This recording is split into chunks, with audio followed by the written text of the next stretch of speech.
nome é Sandra Urize Lessa, eu sou artista da cena, trabalho com memória, mas, sobretudo, me apresentar é apresentar de onde eu venho. Sou neta de Dona Maria, bisneta de Isaura, filha de Erundina.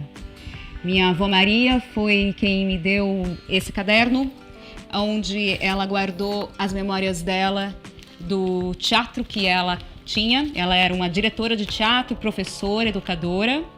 E esse caderno guarda as memórias. Esses são os atores da companhia, do qual a minha mãe e os tios eram atores. Essa é uma fotografia que me conta muito. Essa fotografia é o caminhão do meu avô. Meu avô trabalhava com caminhões e aos finais de semana o caminhão virava palco de teatro da minha avó, onde a minha mãe está em cena com a minha tia e o meu tio aqui. E minha avó Maria, ela foi filha de Isaura, que foi uma mulher que desapareceu da família.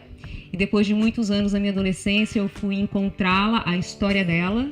Encontrar a história da minha bisavó foi encontrá-la a partir da memória dela, como uma cantora de circo, que cantava num circo do Vale do Paraíba. Enquanto a filha dela, do qual ela não conheceu, caminhava com o teatro, a minha bisavó, a mãe de Maria, caminhava com o circo. Essas são as mulheres que contam quem eu sou, e eu sou o encontro dessas mulheres que trabalham com teatro, memória e arte. Todo o processo começa com a escuta. Essa palavra escuta, ela envolve todo o procedimento da escrita e depois da narrativa, e seja qual for a construção artística que nós faremos com essa narrativa. O que eu digo é que esse escutador de histórias de vida, ele já pode ter um apontamento interno, uma pergunta interna do que é que você quer escutar sobre o outro. Eu, particularmente, o meu trabalho é buscar a poesia humana e, às vezes, revelar uma poesia humana que nenhum outro que conta sabe que ele tem. Para nós, que estamos envolvidos nessa busca de narrar histórias de vida, nos interessa muito mais um afeto do que um fato. Para isso, quando que a gente consegue acionar esse afeto?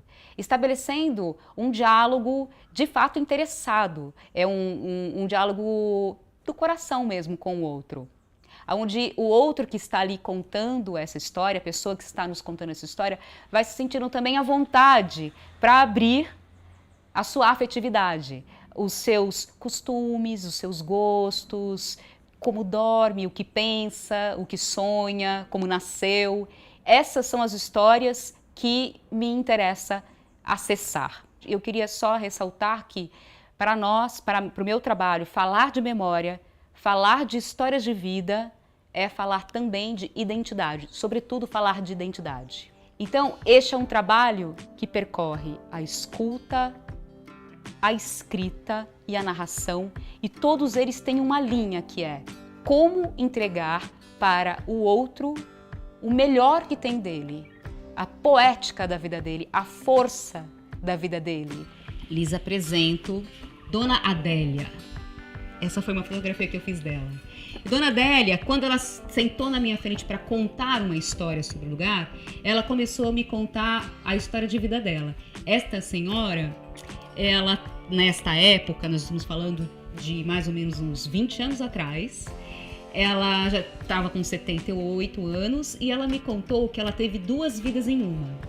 E ao contar a história dela, ela conta que ela ganhou um concurso no colégio onde ela estudava, com seus 16 anos de idade, e esse concurso deu a ela um tecido vermelho de bolinhas brancas. Ela mandou fazer um vestido chamado Vestido Três Marias, e por coincidência, quando o vestido fica pronto, diz ela que a costureira amiga da mãe dela era ótima, o vestido ficou lindo, ia ter um baile na região ali de São Luís Paraitinga, e a Dona Adélia achou que era a oportunidade dela mostrar o vestido para as pessoas. Mas ela tinha um pai bravo que não deixou ela ir, a história é longa, muita coisa acontece. De fato, Dona Adélia, como muitas mulheres já fizeram, decide ir escondida para o baile. Bom, então ela se veste com o vestido de Três Marias. Acontece uma coisa que quando ela se olha no espelho, ela se vê outra mulher transformada com aquele vestido. Então, ela inventa, quando ela chega lá e as pessoas diziam: nossa, Adélia, como você tá bonita? Ela fala: não, mas eu não sou a Adélia, eu sou Lúcia, a prima da Adélia. Ela inventa um personagem. E segundo a dona Adélia, naquela época, São Luís de Paraitinga era iluminada só por luz de lampião. E ela me disse assim: uma luz amarelada que turva a vista da gente e a gente mais imagina do que vê. Bom, e ali ela viveu essas duas vidas até que ela se casou. Quando ela se casa, ela decide virar só a Adélia, deixa a Lúcia para trás. E ela disse para mim, quando a gente estava terminando a nossa conversa, que eu não conseguiria mais ouvir muitas histórias ali em São Luís de Paraitinga, porque depois que o clarão da luz elétrica chegou, as histórias da cidade nunca mais foram as mesmas. Quando eu saí do encontro com essa mulher, eu entendi que ela tinha me dado um imenso presente, porque eu me apaixonei pela história de vida dela e percebi que os conteúdos que ela tinha me dito ali, por afeto, eram todos os conteúdos que eu poderia encontrar num mito ou num conto. No caso dela, um conto de fadas, muito parecido com um conto de fadas. Uma travessia, um rito de passagem, a memória que às vezes precisa de um rebaixamento para que a gente se recorde. E a partir do encontro com a dona Adélia, eu escrevi a primeira história de vida, que foi o Vestido Três Marias, onde eu conto a história dela. E a partir de então, ela passa a ser uma outra mulher na minha vida, porque o meu trabalho de história de vida é sempre uma homenagem à história dessa mulher. Então, estar na frente do outro, eu não vou com nada comigo. Eu não levo um caderno, eu não tenho um celular que eu registro. O que eu busco é ficar em contato com a pessoa, buscando, de fato, ouvir com todos os meus sentidos. Quando eu termino essa escuta, a primeira coisa que eu faço é sentar em qualquer lugar, pegar o meu caderno, pegar o meu lápis e escrever tudo o que aconteceu, tudo que eu senti, os meus sentimentos, os cheiros que tinham, como a pessoa estava vestida, o que ela falou sobre a sua vida. Isso é um primeiro roteiro. E com esse roteiro, eu depois vou me debruçar e esmiuçar esse roteiro. Inclusive me recordar do que foi aquele encontro. Vou me divertir, ter prazer com aquela história, para que eu possa devolver para ela uma escrita mais próxima dessa homenagem a essa história de vida. Às vezes, quando você cruza alguém na rua, quando você vê uma pessoa que trabalha no supermercado na esquina, quando tem alguém na padaria, no ponto de ônibus, ele não é ainda algo muito significativo para você, a não ser que você pare para ouvir essa pessoa. E dessa escuta pode brotar um encontro cheio de poesias, cheio de possibilidades. E aí então, se você tem um início que é uma memória como um quarto comum, quando você escuta, você pode acordar aquelas memórias que estão ali, adormecidas às vezes, só aguardando que alguém convide para que elas saiam e para que a cor daquela pessoa venha, porque o afeto, os desafios, as resiliências que ela teve na sua vida apareçam. Eu comecei o nosso encontro de hoje mostrando essa fotografia aqui da Dona Adélia, por exemplo, que tem uma história para contar. A fotografia, ela é um registro histórico, onde vem um clique e fixa aquele momento histórico no tempo. Ela é uma pista, ela não é uma história completa. Quando eu mostro essa fotografia, aqui não está contada toda a história de Dona Adélia. Tem um detalhe na fotografia. As fotografias, elas às vezes deixam rastros pra gente. Então, por exemplo, essa fotografia da Dona Adélia, ela tá fazendo um gesto assim, ó, com a língua de fora. Esse gesto dela diz com uma pista de quem era essa mulher. Então, a fotografia, ela é um ponto de partida histórico. Ela é a data, ela é a cronologia. E a gente vai preencher de afetos, de belezas, para poder dar uma história que tenha um começo, um meio e um fim.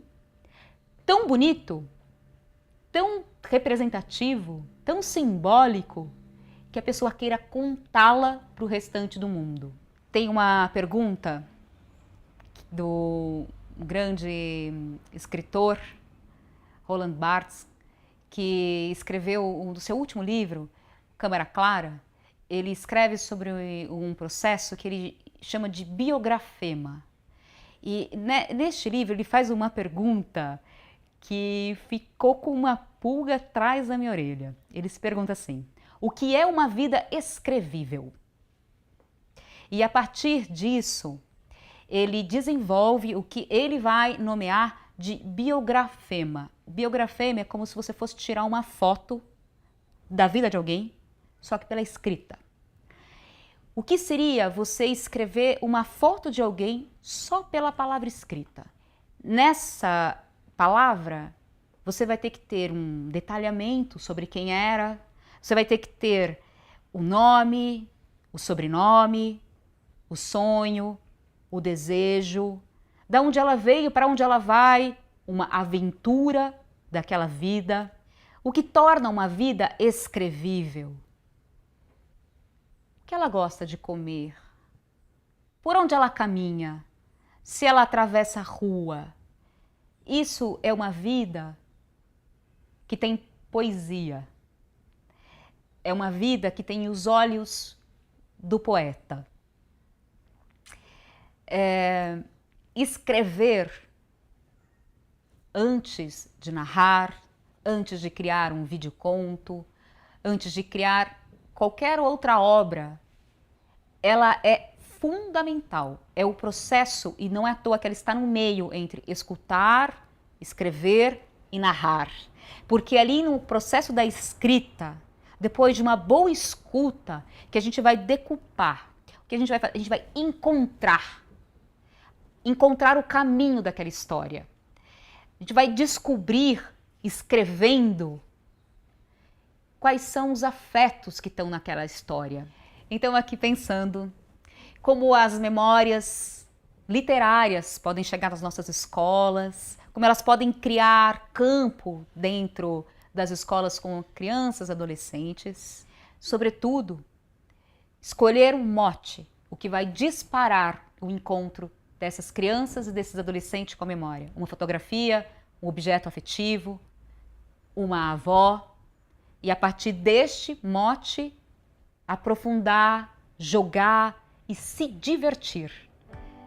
Quanto mais divertido for, mais prazeroso for, mais afetivo será o resultado final dessa escrita, desse teatro, desse videoconto, que a criança e o adolescente terá contato.